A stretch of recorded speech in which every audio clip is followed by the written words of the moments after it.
When you think Spike Feresten, you may not immediately think late-night talk show host. Let's be honest, you probably don't think about Spike Feresten at all. But amazingly, his career intersects with the late-night saga at least 4 times. First, he was a writer for Saturday Night Live. Second, he was a writer for both Late Night and Late Show with David Letterman. Third, he was a writer for Space Ghost Coast to Coast. And finally, he was the host of his own late-night talk show on the Fox network. Along the way, he wrote for Dana Carvey, Seinfeld, and The Bee Movie, among others, and most recently was playing Car Matchmaker. Not bad for the guy mostly known as the creator of the Soup Nazi. No soup for you! My dad was a big comedy fan. As long as I can remember, he was giving us, Richard Pryor albums, Bill Cosby, Steve Martin albums, parking us in front of Saturday Night Live. I'm talking when we're 9 or 10 years old. I look back on that and go, well, that's the beginning of my whole career, even though I didn't realize at the time. When I was young, I just knew I can't. There are 2 things I'm not going to be able to do. I won't be able to join the military. I have a lot of relatives in the military, but I won't be able to follow the rules. I can't. I had problems with authority, and I couldn't wrap my head around regular business either. And, luckily found my way into entertainment. In high school, I was always in the plays. I went to Berklee College of Music, but before that, I was in bands. I went to Berklee College of Music in Boston and thought I was the next Jimi Hendrix. And I think what the feedback the school was telling me was I was the next Tiny Tim, maybe.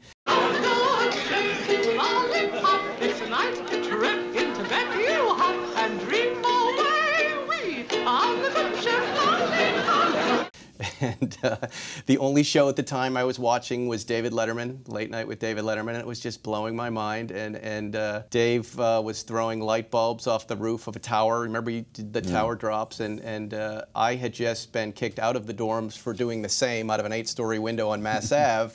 And I thought, well, geez, that guy's getting paid by NBC to do what I just got in trouble for. Maybe that's where I need to be. Maybe that's my home. My roommate at Berklee College of Music was from New York, or knew someone in New York, and he said, hey, I can get us Letterman tickets. Would you ever want to go to that? And I was like, my God, yes. And a few months later, we had tickets, and we're in Boston, right there on Mass Ave at Berklee, and I made a bet with some of the guys in the dorm. I said, look, I will get on the show tonight, watch it at 12:30. They're like, what are you talking about? I don't know how I'm going to do it. But let's put some money down on the table. I'm going to get on the screen, but watch the whole show. If I don't find an organic opening, I'm going to find an inorganic opening. We get into the audience. I'm in the back of the audience with my friend Jeff, and he's like, are you really going to do this? I go, I don't know what I'm going to do. And Dave comes out to warm up the audience, and he goes, all right. He goes, I don't know, today's Canadian holiday. I don't know if there's anybody here from Canada. Is there anybody here from Canada? And I raised my hand, and 2 other people did. And he goes, okay, you 4 people, you're from Canada, you sure? Because tonight we're going to do something special. I only want you 4 people to come up when I hand out the lyrics to Oh Canada. He sets up the bit, and he goes, okay, Canadians, come on up. And I walked right up on stage and turned and grabbed it and mugged for the camera for a second and won the bet. People from, the guys from Toronto and the man from Montreal and somebody else, come down here. We got to pass out the lyrics. There we go. Come on down, quickly. Here you go. Bill, hand this to this gentleman. No, don't waste any time, sir. We're going to sing Oh Canada tonight if it kills us. No, we're not going up back up there. Go pass him out, pass him out. Man thinks we're doing his life story. There you are. Here, divide him with your friend. Make sure everybody gets one. Pass him out. Okay. All right, now Paul's going to help us here. Paul, you going to do this? It didn't kind of scratch the itch. It made things much worse. Because I was like, boy, the studio's small. I've never been in the television studio. I really like everything that's happening here. And, I just started basically just dreaming about trying to get an internship on the show. I was bartending at Legal Seafoods in Park Plaza, and they hired a new hostess from New York who happened to be dating the graphics guy for David Letterman. I mean, just a complete crazy coincidence. And I knew this because she walked in that day with a Letterman jacket on. Remember the yellow, first one with the yellow sleeves, the varsity jacket? So there's like a varsity Letterman's jacket. Yeah. Okay. And I just ran, I was bartending. Just ran over the bar and I just said, can I have that jacket? She said, no, that's my jacket. I go, okay. Could you get me an internship on Letterman? She goes, yeah, I was just broke up with the graphics guy, David Letterman. He still loves me. Sure, I'll call him up. What's your name? Hi, I'm Wow. Spike. or Michael at that point. I didn't know how to get from Boston to New York, but once she got me that internship in 30 Rock. That internship was at Saturday Night Live and at Letterman, and that led to a job answering phones at SNL. That was my first paying job in show business. I was answering phones there. My real name is Michael. There was another Michael there, Michael Shoemaker, who is the executive producer currently of Seth Meyers' show. But back then, he thought it would be funny to be the only Michael on staff. He said, so I'm going to call you Spike. I was new to the show. I remember it was like the first week because my hair sticks up. I have cowlicks. So I said, well, you can call me whatever you want. Just don't fire me. So at what point did you start tossing jokes? Harassing Dennis Miller to do jokes. I think when shortly after I was hired to be the receptionist on Saturday Night Live, and my desk was right in front of Dennis's office, and all I did was read newspapers and answer phones and toss jokes behind me, and he started doing them, and before you know it, people were asking who wrote that joke, and it was that kid Spike at the desk, and I managed to leverage that into a writing job on Night Music with David Sanborn. I don't know if you remember that short-lived Star Trek music show. Oh. It was Sunday night. Michelob presents Sunday night. It was a Lorne Michaels music show that Jules Holland and David Sanborn hosted, and Hal Wilner, who's still the music supervisor for SNL, was doing the music supervising for it. And so we'd have like the Chili Peppers and Miles Davis on stage together and Clapton. It was an incredible show. But I got to meet so many incredible, like Miles Davis, You don't expect to meet Miles Davis when you get into show business. When I met him, Marcus Miller brought me in the room because I used to shoot little short films that would run as bumpers in the middle of the show. That's how crazy the show was. They were just like, here's this camcorder, shoot things and we'll put it on. Yeah. Go shoot something with Miles Davis. Now, I'm a former bartender, intern guy going to meet Miles Davis. I walk into the room, I go to shake hands and I shake it like a white guy, which immediately throws off Miles Davis. I wasn't going to do the fake kind of black guy, right. and he was upset by it. And he went, what the? And Marcus Miller starts laughing, and then he dropped his trumpet, and it fell right on the bell, and the trumpet kind of bent. And he just looked at me, and Marcus said, you better leave right now. Oh, shit. I said, what? He goes, just walk out. And I walked out, and Marcus came out, and he goes, okay, I want you to come back in the room and pretend nothing that happened, and shake his hand the way you want to shake it, the way he wants you to shake it, I mean. And I walked back in, reenacted the moment. This time he had a new trumpet and didn't drop it. It was pure insanity. Every moment it was excellent. I was like, could be the most awesome moment of my life. And he just pretended like nothing ever happened. Nothing happened. Absolutely nothing. And then I took him into a room with a camera and lined him up, and I said, all I want you to say is, I've had a sore throat for 33 years. I've had a sore throat for 33 years.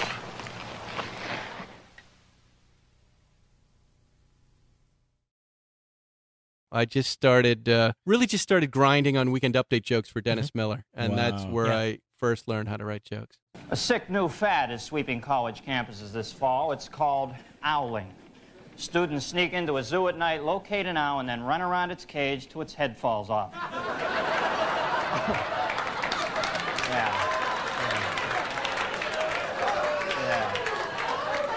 Actress Molly Ringwald has played the grisly game and pronounces it, quote, a real hoot. Oh, it was just too big a laugh. We had to kill it with that thing. Who was in the cast when you worked on SNL? It's a great crew. It's Dana Carvey and Kevin Nealon and Jan Hooks. Then you had Phil Hartman, Conan O'Brien was a new writer, Smigel. Phil Hartman must have been an unbelievable person to work with. Yeah, he was obviously a huge talent. I wasn't as close to him, Who were you but close I hung to? out with him. Mostly the production staff and the other PAs, Mm-hmm. but I hung out with Jan Hooks a lot, and it was always like party related. Yeah, you'd just be at the rap party. Hey, let's go to Jan Hooks' house. All right, sure, this is great. Jan Hooks' house. Hey, Phil Hartman's here. Hi, Phil. Lovitz was there too. I'm sure you've seen that guy around. Hello, Spike. He had a club here in LA. You will forever be known as the intern. At what point did people start kind of reaching out and kind of saying like, "Oh my God, you're on this thing"? I don't know if that ever happened with that show. I don't know. It was all pretty exciting to my family just being in New York. Right. Just being the intern guy. I could call up and go, "Hey, you're not going to believe this. I saw Herb Sargent, who runs the writing for Weekend Update." No way. It was always very exciting that we were part of it. But, I don't remember anybody other than, my brother Wally and, my mom and dad just being excited for me. So after that, I went to write for David Letterman. I would, I really had kind of nothing to do. So I'd go back and hang out and do like little under fives on Saturday Night Live on the weekend. What does that mean, under fives? Just little extra parts. Right. I just didn't want, I just thought I'll just show up and if you guys can put me in sketches. So I was in a couple sketches with lines. Like I did a sketch with Spade where we were playing two twin, I can't remember the name of the guys, that they were the two singers with long blonde hair. Nelson Brothers. Yeah. With Nelson Brothers. Very good. It's the first annual Sinead O'Connor Award. Now we come to the most important award of the evening. The award for the person who best represents everything that I despise about the music industry. With all the hunger and suffering in the world, the winner of this award is going to have a hard time looking in the mirror. And the nominees are... Phil Collins. Wilson Phillips. The Nelsons. I was just such a fan of both of these shows. I would do anything for anybody, Oh, God. I would even just go and fucking get cheeseburgers for people just to watch the show work because it was always just great to be, backstage watching SNL happen, Do you remember, and not many people do, but do you remember the announcer's lounge? I think it was on the second floor or even the first floor. When you came in from 6th Avenue, if you went right down from there was a room that said announcer studio, NBC announcer studio. And in there would be Don Pardo and like 7 other announcers warming up every morning going, Poughkeepsie, Tallahassee. It was just an amazing, I had never worked in television before, and it was like a cartoon. You go to the announcer's lounge, and there they all are, and there's Don Pardo, and they're going, oh, ho, ho, okay, Saturday Night Live. Yeah, and they were all practicing their lines and getting ready, and I just thought, it was such a... It's just, TV isn't like that anymore, but 30 Rock was this unique little biosphere of everything in TV. The building looks like a giant office building, but it's all fun and games and entertainment and comedy. And I absolutely loved it. Part of it is the security. They hold you back. They make you wait. You have to wait at those elevators. And then you go up. And then you see it happening and you're being held off. And you see a famous person or two in the hallway. Suddenly there's Dan Rather walking down the hall. And you see the people you just saw in the morning on the Today Show going up to do a spot on Letterman. It's amazing. It's really addicting. And then the way the whole building transforms on Friday night and Saturday night for Saturday Night Live. For 8th floor, a whole different thing happens. And you're jamming at 1 till 1 in the morning and spilling out of there too. It's, it's a young man's game for sure, but it is, it's uncut heroin is what I like to say. If you like entertainment. Okay, Hal, what kind of wild and/or wacky moments do you have for us tonight from the world of sports? Sports bloopers, Paul. Here we go. Dave, take a look at this crazy goof up at Yankee Stadium. Okay, it's a crazy goof up, right? During a recent game with Boston. Okay. Okay, take that. Watch as Red Sox catcher John Marzano gets a little too close to Yankee third baseman Hensley Mullins. Mullin. Hal?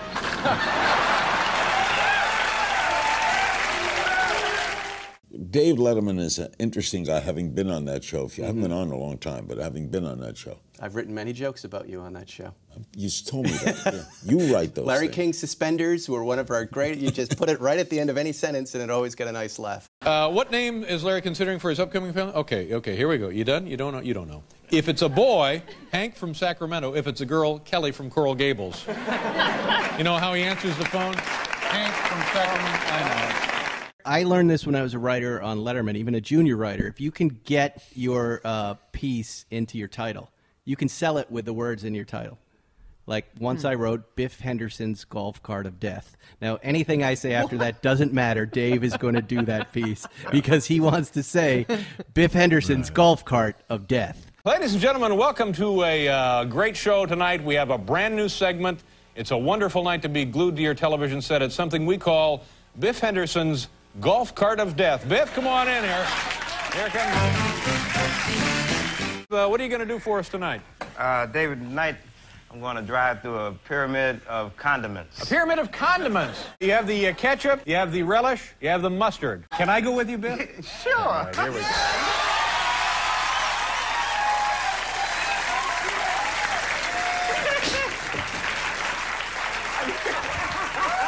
Wait a minute.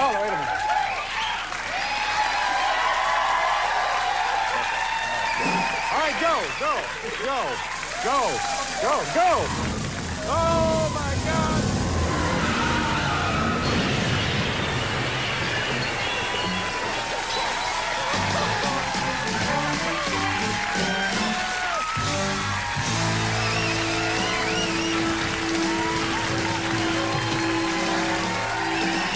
Two weeks into getting hired, Dave goes, I hear you like cars. I don't even remember how he heard this. And I had never really spoken to Dave other than hello. And he goes, come out to Santa Monica Airport. I want you to drive my cars. And it was a terrifying prospect for a human being like myself, who is quite insecure at the time. So we fly out on a Friday night. He goes, come out to the airport Saturday morning and just ring the bell or call me. He had a hardline phone. And I go, you're going to be there? He goes, yeah, I sleep there. I have a cot and a bathroom in this hangar that opens up like this with a padlock on it. I went, okay, Dave. Howard Hughes. That's normal. And I didn't know much about cars at that point. I just knew I liked to drive them. And I rang the buzzer that rang his hangar there. And like he said, all I hear is, yeah. And I'm like, fuck. I think he said to show up at 9 a.m. And I go, it's Spike. It's the new writer. And he goes, what the fuck do you want? And I go, well, you go, I'm kidding, Spike. Come in. And then just breaking you in, Spike. And then he opens up this hangar door and he puts me in this, I don't remember the year, but I think it was just a plane 356B. And I go, well, how does this work? I'm noticing we're on a live airport. And he goes, yeah, don't go on the runway. And I go, okay. I know you know how this works. I don't. He goes, go outside. I'll open the gate and just run it up and down the street. Have some fun. So I blast down 31st Street out to Ocean Park and driving this beautiful car. I take a left on Ocean Park. I go about a half mile and the throttle goes right to the floor. And I feel the wire just go pop. And I'm like, God damn it. I knew I should not have come here and done this. So I have to turn the car around and push it all the way back. There's no cell phones. We don't have cell phones. I'm just now pushing my boss's car 2 weeks into working. And I don't quite know how he's going to react. And I push it all the way down 31st Street. I must have had help on Ocean Park. And I get to the gate and he's standing now at the gate because he's like, where the hell did this guy go? And he goes, what happened?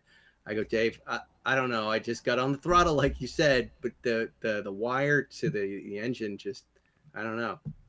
It doesn't work. And he's like, oh. And we push it together to his hangar and he lifts the rear lid. And when we open it up, we see that his car detailer had left rags in the throttle cable body. Oh, and when I had pressed down, it had pulled off. And he went, oh, well, there it is. The guy who was cleaning my car is fucked up and left the rags there. And I was like, oh, well, that's good. And then Dave goes, all right, take the Ferrari Dino out.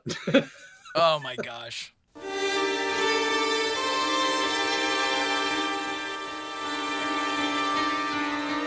The topic is recurring nightmares that staff members have.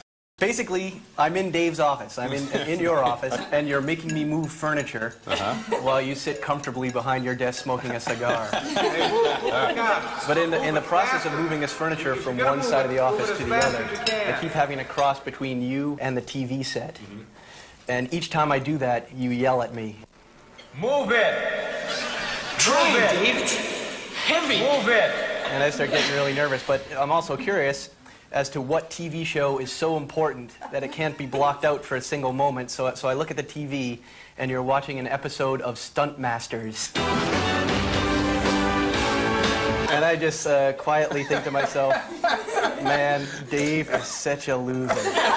What was it like leaving what was arguably one of the biggest shows on television at the time to go to what was, for sure, the biggest show on television for at least a good run there? There's a moment before the decision is made, where I believe Dave has been offered the time slot after Leno and told that Leno is only going to be in that spot for a year and then you'll get it. I believe that was the deal offered, but Bill Carter could correct me if I'm wrong.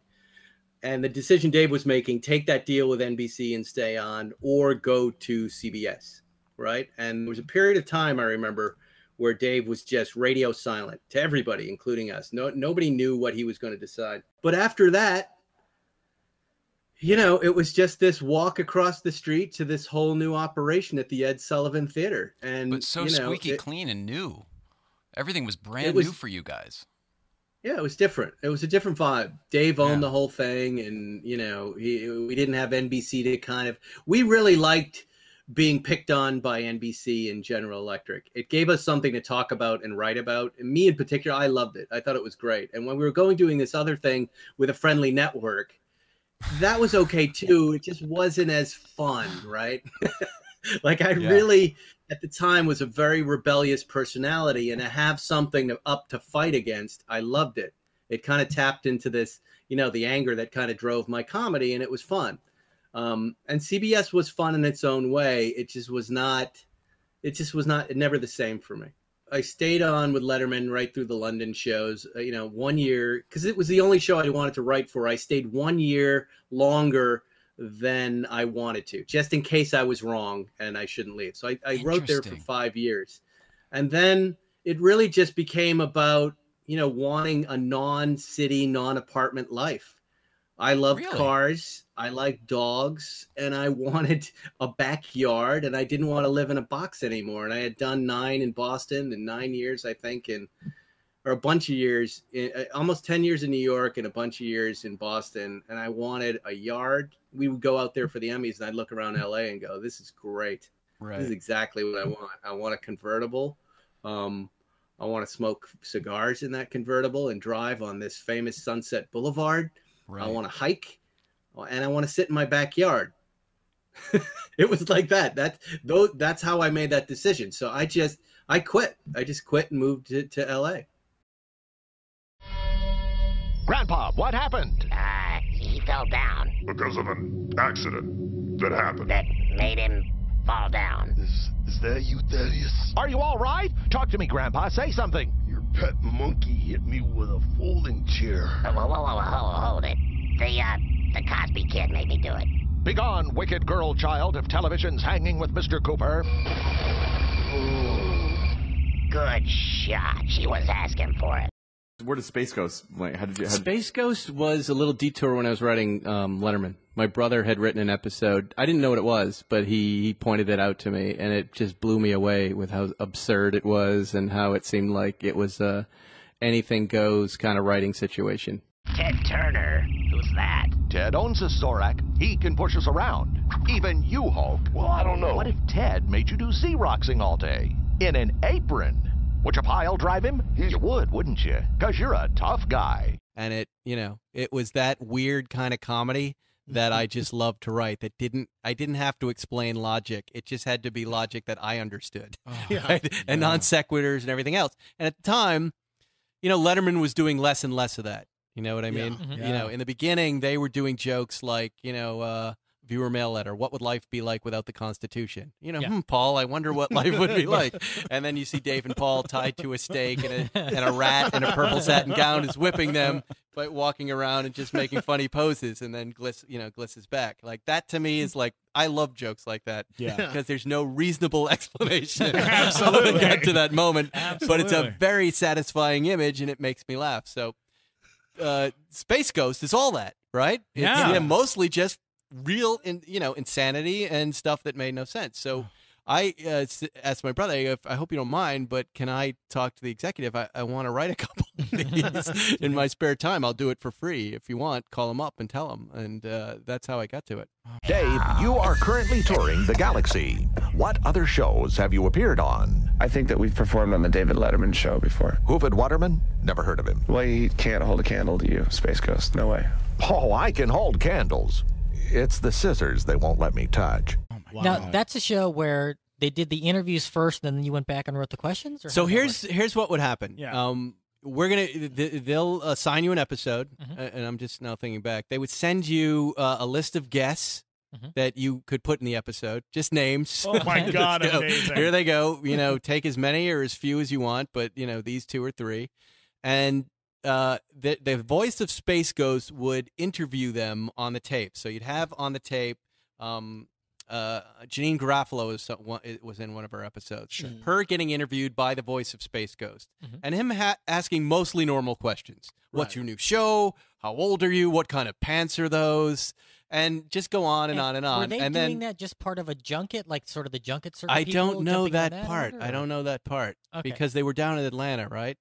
So I don't know if they went to New York or what they were doing, but it seemed like a lot of hip people were coming down to be interviewed so by maybe Space people were Ghost. like, I want to be on that show. Yeah, that was in Atlanta, right? And some of it was, I think some of it was satellite too. So the voice Yeah. was, they were being interviewed from Atlanta, but on a satellite feed because really you only needed one side of it. And then you could take the responses and write whatever questions you wanted. It was nice talking to you. I really enjoyed being here. And check out my show. How'd you like my plug for the show? Well, tell everyone what it is. Well, Space Ghost, at the end of an interview, it's traditional for the talk show host to say, "Thanks for being here, Conan. This was Conan O'Brien. Check out his show on NBC at 12:35. You didn't do that." That's it. Run. Ow! Try biting me now, ant. From the afterlife. I'm gonna follow him home. Kill his whole family. Well, Space Ghost, at the end of an interview, it's traditional for the talk show host to say, "Thanks for being here, Conan. This was Conan O'Brien. Check out his show on NBC at 12:35. You didn't do that. You completely blew me off. For all these people know, my show is a cop show on Fox or something, thanks to you." Isn't it? I think we generally pitched, a little theme of what the episode would be about, and by the end of it, it was never about what you were talking about. It would just go off on tangents. Whoa, Daddy. Back at you. Hey, Barbarone.